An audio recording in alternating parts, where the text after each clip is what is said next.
के दौर पर। और अंबुज पटेल जी, फिर से हम आपके पास आना चाहेंगे। सेंट्रल विश्वविद्यालय में कोई छात्र संघ का चुनाव नहीं होता है, और आप पटना विश्वविद्यालय के छात्र संघ चुनाव में प्रत्याशी भी रहे हैं, छात्र संघ चुनाव को काफी नजदीक से भी देखा है।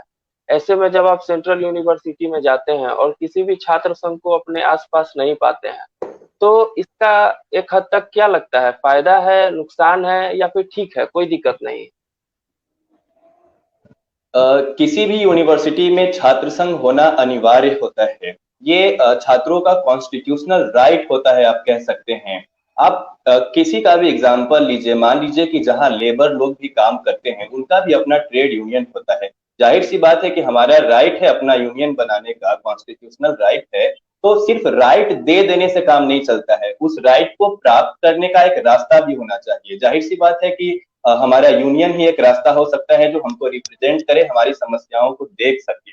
लेकिन पटना यूनिवर्सिटी में छात्र संघ का होना और सेंट्रल यूनिवर्सिटी में छात्र संघ का नहीं होना, ये जो दोनों अनुभव हम प्राप्त किए हैं, तो मेरे ख्याल से पटना यूनिवर्सिटी कैंपस में स्टूडेंट यूनियन का होना तो ठीक है, लेकिन उसका बहुत हद तक मिसयूज होता है। मिसयूज कहें तो मेरे कहने का मतलब यह है कि स्टूडेंट यूनियन के नाम पे गुंडागर्दी भी होती है। कभी कॉलेज को बंद करवा दिया जाता है, कभी डिपार्टमेंट को बंद करवा दिया जाता है, अन्यथा पूरे यूनिवर्सिटी को बंद करके पठन पाठन के कार्य को रोक दिया जाता है। इतना ही नहीं होता है, बेवजह बिना कोई ठोस वजह के कभी वीसी आवास में ताला लगा दिया जाता है, कभी जो है डीन के रूम में ताला लगा दिया जाता है, कभी प्रॉक्टर के आवास में ताला लगा दिया जाता है। ये सब चीज मिसयूज दिखता है। साथ ही साथ एक और मिसयूज क्या होता है कि पटना यूनिवर्सिटी कैंपस में जो स्टूडेंट यूनियन के लोग होते हैं या छात्र नेता होते हैं, उनका डायरेक्ट संबंध मेन स्ट्रीम पॉलिटिक्स वाले नेताओं के साथ होता है। और इसीलिए हमारा पटना यूनिवर्सिटी एडमिनिस्ट्रेशन जो है कार्रवाई करने से डरती है। कहीं उनको इस बात का डर होता है कि कहीं हम कटघरे में न खड़ा हो जाएं। और अगर हम सेंट्रल यूनिवर्सिटी की बात करें तो वहां पे छात्र संघ का न होना, वहां के सेंट्रल यूनिवर्सिटी एडमिनिस्ट्रेशन के तरफ से नहीं होने के कारण, मतलब छात्र संघ का चुनाव नहीं होने के कारण वहां का एडमिनिस्ट्रेशन जी। तानाशाह होता है, बिल्कुल तानाशाह होता है। हम इस चीज को खुद फील किए हैं। आप वहां के जो छात्र होते हैं अंबुज भाई, वो पूरा का पूरा डरे सहमे से रहते हैं। वो अपनी आवाज को प्रखर तरीके से नहीं रख सकते हैं, जो कि उनका ये डेमोक्रेटिक राइट है। वो डरते हैं इस बात से क्योंकि पूरा का पूरा अगर मार्क्स बैठाने विश्वविद्यालय, से लेकर एक के मिनट एग्जाम। आपको, जी एक मिनट आपको रोकना चाहेंगे अम्बू जी। अगर विश्वविद्यालय आपकी सारी सुविधाओं को पूरा कर रही है, आपको अच्छे शिक्षक प्रदान कर रहे हैं, कर रही है, आपको ऑनलाइन क्लासेज की सुविधा प्रदान कर रही है, आपको अच्छा कैंपस दे रही है, अच्छा माहौल दे रही है, तो फिर छात्र संघ की जरूरत क्या है?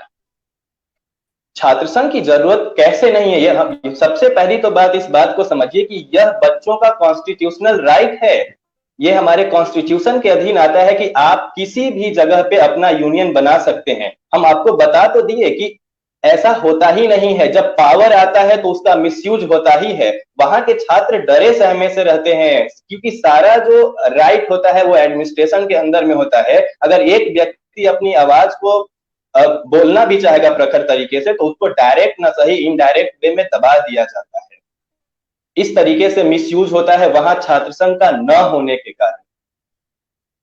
तो आपका कहना है कि एक हद और तक यही छात्र पटना संघ यूनिवर्सिटी में का इसका न होना। छात्र जी जी, कहे अपनी बात कहे। नहीं, छात्र संघ का होना भी जरूरी है। छात्र संघ का होना भी जरूरी है, एडमिनिस्ट्रेशन का स्ट्रिक्ट होना भी जरूरी है, लेकिन इन दोनों के बीच में बैलेंस होना चाहिए। किसी भी तरीके का अगर छात्र संघ है तो वहां पे मेन स्ट्रीम पॉलिटिक्स कैंपस में हावी नहीं होना चाहिए। ये सब कुछ मुख्य सवाल है और इसका उदाहरण जो है जेएनयू हुआ करता था। लेकिन पिछले दिनों जिस तरीके का न्यूज टेलीविजन के जरिए जो हम सुन पा रहे हैं, हालांकि हम न्यूज टेलीविजन पे, आज के न्यूज चैनल पे ज्यादा भरोसा करते नहीं, लेकिन जिस तरीके की खबरें आ रही है, ये हमको अपने आप में, मतलब मेरे दिल पे चोट पहुंचता है कि एक कैंपस तो था जो पूरी तरीके से डेमोक्रेटिक प्रोग्रेसिव था, लेकिन वहां भी ऐसा नहीं रहा। हमें इस बात का दुख है। चर्चा तो इस पे भी की जा सकती है कि क्या जेएनयू को एक साजिश के तहत बदनाम किया भी जा रहा है, पर तो खैर हम तो आज का कह ये तो मुद्दा रहे हैं कि नहीं है। इसीलिए तो हम न्यूज टेलीविजन वाले पे भरोसा नहीं कर रहे हैं, क्योंकि वो जी जी। आज के डेट में डेमोक्रेसी का पिलर नहीं है बल्कि किलर के रूप में है। जी जी, क्योंकि विश्वविद्यालय कोई भी हो, पर वहाँ असली काम पढ़ाई लिखाई का ही हो तो ज्यादा अच्छा है। हम नहीं, मनोरंजन जी आपके पास। राजनीति भी जी होनी चाहिए। अगर समाज हित में पॉलिटिक्स जरूरी है, राजनीति जरूरी है, तो बेशक राजनीति होनी चाहिए, क्यों नहीं होगा। जी जी। अगर कोई सवाल कर रहा है तो आप, अब हम बाकी मुद्दों पे नहीं आएंगे, जेएनयू प्रकरण पे, किस तरीके से जेएनयू को हम्म। बर्बाद किया जा रहा है, किस तरीके से बदनाम किया जा रहा है, आज हम उसकी चर्चा करने नहीं आए। लेकिन देश का एक जी एक छात्र इस बात को जान रहा है कि रियलिटी क्या है। जी और एक एक चीज और बताना चाहेंगे अंबुज तिवारी जी, जी जी कि बिल्कुल। हम जो 2009 के पार्लियामेंट के एक्ट के थ्रू जो यूनिवर्सिटी एस्टेब्लिश हुआ था, तो किसी जी भी यूनिवर्सिटी में स्टूडेंट यूनियन इलेक्शन होने से पहले उसका 10 साल पूरा होना जरूरी होता है। जो कई सारे जो central university of south Bihar है या झारखंड है, हरियाणा है, तो कुछ कुछ जो है 10 साल पूरा किया है। हमारा सेंट्रल यूनिवर्सिटी ऑफ झारखंड भी इस साल 10 साल पूरा कर लिया है। अब नेक्स्ट ईयर से वहां चुनाव हो सकता था, इसके पहले चुनाव नहीं होता था क्योंकि उस क्राइटेरिया में नहीं था। तो अब सेंट्रल जी, यूनिवर्सिटी में चुनाव होंगे क्या? यह हो सकता है। और भी चलिए सेंट्रल अच्छी यूनिवर्सिटी बात में है। चुनाव करवाया गया है। जी हाँ, अगर और सेंट्रल यूनिवर्सिटी में कराया गया है तो निश्चित ही आपके विश्वविद्यालय में हो और आप वहाँ भी जी। चुनाव में खड़े हो और बेहतरीन जीत हासिल करें। ये हम लोगों की आपके साथ, आप सभी पटना विश्वविद्यालय के पूर्ववर्ती छात्र हैं। पटना विश्वविद्यालय के लिए आपके दिल में एक अलग जगह होगी। और ऐसे में जब आप देश के विभिन्न विश्वविद्यालयों में पढ़ाई कर रहे हैं और वहाँ से अपने विश्वविद्यालय को देखते हैं, तो विश्वविद्यालय प्रशासन के लिए एक ऐसी सलाह क्या देना चाहेंगे जिससे विश्वविद्यालय की स्थिति में सुधार हो? सबसे पहले अंबु जी आप ही से चालू करना चाहेंगे और प्रतिमेश के होते हुए मनोरंजन जी तक जाते हुए इस संवाद को समाप्त करेंगे। तो अंबु जी। अ, सबसे पहले तो हम यही कहेंगे कि जिस तरीके से सेंट्रल यूनिवर्सिटी में 75% अटेंडेंस स्ट्रिक्टली लागू होता है, उस चीज को पटना यूनिवर्सिटी में भी फॉलो किया जाए। और उसके साथ ही एग्जामिनेशन हॉल में ऐसा इन्वायरमेंट क्रिएट किया जाए ताकि किसी भी स्टूडेंट के मन में 0% भी इस बात का इफ बट नहीं हो कि खुद के नॉलेज के बगैर भी कुछ किया जा सकता है। मेरी बात को आप समझ रहे होंगे।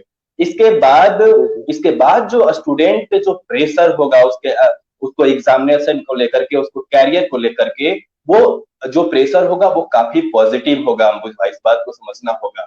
और जब बच्चे पढ़ने लगेंगे अपने एग्जाम को लेकर के, तो ये जो बार बार हमारे कैंपस में ये जो सूचना मिलता है कि आज यहाँ बम चल गया है, आज इस कैंपस में गोली चल गया है, तो हॉकी विकेट चला है, तो आज स्पेशल फोर्सेज जो है पटना कॉलेज में आने का काम किया है, ये सारा सूचना आपको दूर दूर तक नहीं मिलेगा अगर इस चीज को सुधार कर दिया जाए तो। अच्छा नहीं लगता भाई कि कॉलेज कैंपस को आप थाना बना दें, पुलिस बल के रूप में आप तबलीग कर दें। इसके साथ ही एक चीज और कहेंगे कि हाँ, एक चीज ये इस बात को भी समझना होगा कि जब हम पूरी तरीके से रूल रेगुलेशन को लेकर के सख्त हो जाएंगे, तो हो सकता है कि 3 साल का जो हमारा ग्रेजुएशन होगा, वो उसमें जो है अधिकतर बच्चे किसी पेपर में क्रॉस लग जाएगा, फेल हो सकते हैं। वो 3 साल के जगह 4 साल पे जो है वहां से डिग्री प्राप्त करेंगे। लेकिन जब वहां से डिग्री प्राप्त करेंगे और पटना यूनिवर्सिटी अपने क्वालिटी और क्वांटिटी से समझौता नहीं करेगा, तो उसके बाद जो हमारा जो स्टूडेंट होगा वो मक्खन की तरह होगा। और हर सेक्टर में, जिस सेक्टर में भी वो जाना चाहेंगे, उस एग्जाम को सफल होने में बहुत हद तक कामयाब होंगे। और फिर से हम उस गौरवान्वित जो हमारा इतिहास रहा है उसको कहीं ना कहीं दोहराने का कोशिश करेंगे। इसके साथ एक और बात बताना चाहेंगे कि जो हमारे हॉस्टल में जो हॉस्टल अलॉटमेंट होता है ना, उस हॉस्टल अलॉटमेंट की प्रक्रिया में जो प्रेस अलॉटमेंट है, वो सिर्फ कागज पे नहीं रहे, बल्कि वहां का एडमिनिस्ट्रेशन जाकर के हॉस्टल में जाकर के देखे कि जिस नाम से, जिस स्टूडेंट के नाम से हॉस्टल अलॉट कराया गया है, क्या वही स्टूडेंट उस हॉस्टल, उस रूम में रह रहा है कि नहीं रह रहा है। इस बात का औचक निरीक्षण करते रहे। और हमको लगता है कि जिस दिन इस प्रक्रिया में सुधार कर लेगा, तो हम खुद सेंट्रल यूनिवर्सिटी का जो अनुभव बता रहे हैं कि एक साथ हॉस्टल में रहने के बाद जो सीनियर और जो जूनियर होते हैं, इतना बढ़िया एजुकेशनल एनवायरनमेंट क्रिएट होता है, एक दूसरे को सजेस्ट करते हैं। लेकिन दुख की बात है कि पटना यूनिवर्सिटी कैंपस के बहुत सारे हॉस्टल में जो है जेन्युइन छात्र रहते ही नहीं है, अवैध कब्जा करके रहते हैं। अगर इसको भी सुधार किया जाए तो हमारा पटना यूनिवर्सिटी अपने पुराने गौरवान्वित इतिहास को लौटा सकता है।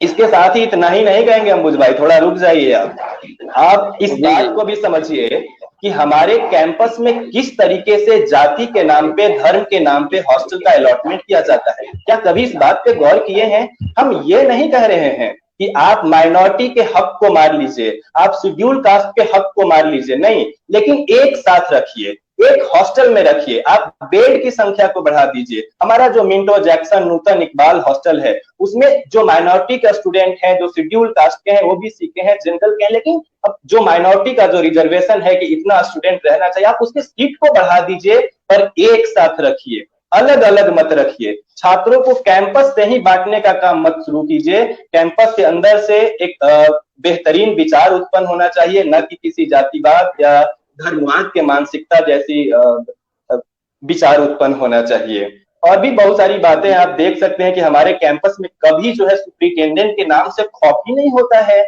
कभी औचक निरीक्षण होता ही नहीं है। यही आप सेंट्रल यूनिवर्सिटी में जाएंगे तब आपको पता चलेगा कि सुप्रिटेंडेंट क्या चीज होता है। माइनर मिस्टेक के लिए हम लोगों को जो है हम लोगों के ऊपर उचित कार्रवाई हो जाती है। यही कुछ कुछ बात है। ओवरऑल कहने का मतलब अंबुज भाई, ओवरऑल कहने का मतलब कि पूरी तरीके से पटना यूनिवर्सिटी एडमिनिस्ट्रेशन अपने हर एक रूल रेगुलेशन को लेकर के स्ट्रिक्ट रहे। हमको लगता है बहुत बहुत कुछ ही दिनों के बाद उसका सकारात्मक। प्रदेश के विभिन्न विश्वविद्यालयों में ऑनलाइन क्लासेज की क्या स्थिति है, इस पर हम चाहेंगे कि आप तीनों लोग एक एक कर अपना विचार रखें। सबसे पहले अंबुज पटेल, आप ही से शुरुआत करते हैं। अगर हम आपके सवाल का सीधे सीधे जवाब दें तो जी, सीधे जवाब ही दें, क्योंकि ये संडे संवाद है, उसमें सीधा छात्रों की बात होगी। जी, अगर सीधे सीधे बात करें तो सच में ऑनलाइन क्लास कराने में सक्षम है, लेकिन वो ह्यूमैनिटीज के जो स्टूडेंट हैं, जो सोशल साइंस के स्टूडेंट हैं, सिर्फ उन्हीं तक सीमित है। अगर हमारे यूनिवर्सिटी में, सेंट्रल यूनिवर्सिटी में क्या है कि सिर्फ पीजी और पीएचडी के स्टूडेंट रहते हैं। हमारा जो खुद का फोर्थ सेमेस्टर था, या जितने भी अलग अलग डिपार्टमेंट के जो लोग होते हैं उनका जो फोर्थ सेमेस्टर है, वो टोटल फील्ड बेस्ड रिसर्च होता है, जो इस कोरोना महामारी के कारण हम लोग उस अपॉर्चुनिटी को खो दिए। साथ ही जो पीएचडी के स्टूडेंट है उनके साथ भी इसी तरीके का जो है दिक्कत हुआ है। लेकिन जो साइंस के स्टूडेंट थे उनके साथ खासतौर पे दिक्कत हुआ है। कह सकते हैं कि सिर्फ और सिर्फ जो है ऑनलाइन सिलेबस करने, ऑनलाइन पढ़ा करके सिलेबस पूरा करने के नाम पे खाना पूर्ति हुआ है, ना कोई लैब रिसर्च हुआ है, ना कोई फील्ड रिसर्च हुआ है। और आप भी जानते हैं कि हायर एजुकेशन का मतलब सिर्फ कंपटीशन का, एकेडमिक कंपटीशन का पार्ट नहीं होता है। हायर एजुकेशन का मतलब होता है, यह भी नहीं होता है कि आप सिर्फ सिलेबस को पूरा कर दिए, टाइमली एग्जाम ले लिए। हायर एजुकेशन एक चीज और समझना होगा कि अगर हम कैंपस में क्यों जाते हैं, ताकि हमारा सोशल इंटरेक्शन हो सके, साइकोलॉजिकल, इमोशनल, ओवरऑल प्रोफेसर के साथ जो इंटरेक्शन होता है, क्लासमेट के साथ जो इंटरेक्शन होता है, अलग अलग डिपार्टमेंट, हॉस्टल के साथ ही अन्य साथियों के साथ एक एक टॉपिक पे जो तर्क वितर्क होता है, कहीं ना कहीं हम उस अपॉर्चुनिटी को खो बैठे हैं हमारे। और मेरा पहला सवाल अंबुज पटेल जी आप ही से होगा, क्योंकि आप सेंट्रल विश्वविद्यालय के छात्र हैं और पटना विश्वविद्यालय में अक्सर ये बातें उठती रहती है, भले ही सोशल मीडिया पर ही उठे, पीयू टू सीयू, और आप इस समय सेंट्रल विश्वविद्यालय के खुद एक छात्र हैं, तो आप पटना विश्वविद्यालय से भी पढ़ाई कर चुके हैं, सेंट्रल विश्वविद्यालय को भी देख रहे हैं, क्या अंतर देखते हैं अंबुज जी आप दोनों जगह? सवाल है कि बार बार यह पटना यूनिवर्सिटी कैंपस में आवाज उठती है कि पीयू को सेंट्रल यूनिवर्सिटी बनाया जाए। अगर आप हमसे पूछेंगे और अगर हम कह दे कि हाँ पटना यूनिवर्सिटी को सेंट्रल यूनिवर्सिटी का दर्जा दे देना चाहिए, तो ये कहीं ना कहीं ये हवा में बात होगी। एक उदाहरण आपको देते हैं कि मान लीजिए कि हमको यूपीएससी या बीपीएससी का एग्जाम क्लियर करना है, तो उसका एक मिनिमम क्राइटेरिया होता है कि सबसे पहले जो है आप ग्रेजुएट होंगे, ग्रेजुएशन का डिग्री होना चाहिए। ठीक उसी तरीके से सेंट्रल यूनिवर्सिटी बनाने का भी कुछ क्राइटेरिया होता है, कुछ रिक्वायरमेंट होता है, जो कि मौजूदा दौर में पटना यूनिवर्सिटी उसको फुलफिल नहीं कर पा रही है। सबसे मस्ट है कि Patna university administration, state government और राजभवन तीनों मिलकर के पूरी तरीके से उस क्राइटेरिया को फुलफिल करे और उसके बाद आवाज उठाए तो यह जायज होगा। सबसे महत्वपूर्ण बात यह है कि आखिर हम इस बात को क्यों बार बार कहते हैं कि हमको सेंट्रल यूनिवर्सिटी का दर्जा दो। एक सवाल हम आप ही से करते हैं कि आज से 30 साल पहले या आज से 40 साल पहले क्या हमारा पटना यूनिवर्सिटी सेंट्रल यूनिवर्सिटी था, क्या इंटरनेशनल यूनिवर्सिटी था? लेकिन फिर भी एशिया का ऑक्सफोर्ड यूनिवर्सिटी बिल्कुल क्यों नहीं कहा था। जाता था? जी हाँ, बिल्कुल। तो जब ये सवाल आप खुद से करेंगे तो पता चलेगा कि उस वक्त डिपार्टमेंट में जो है प्रोफेसरों की कमी नहीं थी, उस वक्त कर्मचारियों की कमी नहीं थी। जो मौजूदा दौर में प्रोफेसरों की घोर कमी है, कर्मचारियों की घोर कमी है, और साथ ही साथ उनको तय सीमा पे पेंशन नहीं, उनका वेतन नहीं मिलता है। यह सब मुख्य कारण है। कारण यह भी है कि हम क्यों तुलना करेंगे भाई। ये मौजूदा जो 2009 के पार्लियामेंट के एक्ट के थ्रू जो सेंट्रल यूनिवर्सिटी बना है, हम उससे तुलना क्यों करेंगे पटना यूनिवर्सिटी का? हम तुलना करेंगे भी तो देश के वैसे जो तमाम पुराने सेंट्रल यूनिवर्सिटी है, जैसे बीएचयू, डीयू, जेएनयू, हम उससे करेंगे। हमारा जो न्यू रखा हुआ है वो 100 साल पुराना है, 100 साल पुराना है। हमको बस उसको मेंटेन करने की जरूरत है। जो मौजूदा सरकारें या मौजूदा एडमिनिस्ट्रेशन इसको मेंटेन नहीं कर पा रही है। आप इस बात को भी समझिए कि हमारे देश के अंदर वैसे अभी बहुत सारे स्टेट यूनिवर्सिटी है जिसका जो कि कई मायनों में सेंट्रल यूनिवर्सिटी की अपेक्षा काफी बेहतर है। आप मुंबई यूनिवर्सिटी का एग्जाम्पल ले सकते हैं, आप लखनऊ यूनिवर्सिटी का एग्जाम्पल ले सकते हैं। तो मेरे ख्याल से अगर एडमिनिस्ट्रेशन पूरी तरीके से चुस्त दुरुस्त हो, प्रोफेसरों की कमी नहीं हो, तो कोई बहुत विशेष जरूरत नहीं है सेंट्रल यूनिवर्सिटी बनाने की। जहां तक आपका यह भी सवाल है कि क्या अंतर देखते हैं पटना यूनिवर्सिटी और सेंट्रल यूनिवर्सिटी के कैंपस के बीच में, देखिए कुछ अंतर तो है। कुछ अंतर यह है कि सेंट्रल यूनिवर्सिटी में मौजूदा दौर में देश के तमाम राज्यों के लोग जो है वो आते हैं, विदेश से भी स्टूडेंट यहाँ आते हैं, और जो उनका अलग अलग कल्चर है, संस्कृति है, वो हम लोग एक दूसरे से आदान प्रदान करते हैं। बहुत कुछ जो जो कहा गया है कि भारत जो है विविधताओं का देश है, और हम लोग एक दूसरे से अपना कल्चर को आदान प्रदान करते हैं। भाषा, अलग अलग भाषा बोलते हुए भी सब लोग एक साथ रहते हैं, और देश के हर एक मुद्दे पे जो है एक हेल्दी डिबेट करते हैं। लेकिन पटना यूनिवर्सिटी में ऐसा आज के दौर में नहीं देखने को मिल रहा है। पटना यूनिवर्सिटी में ज्यादातर जो है करीब करीब अपने बिहार के ही स्टूडेंट होते हैं, और बिहार से जो सटे राज्य हैं जैसे झारखंड, यूपी, वहां के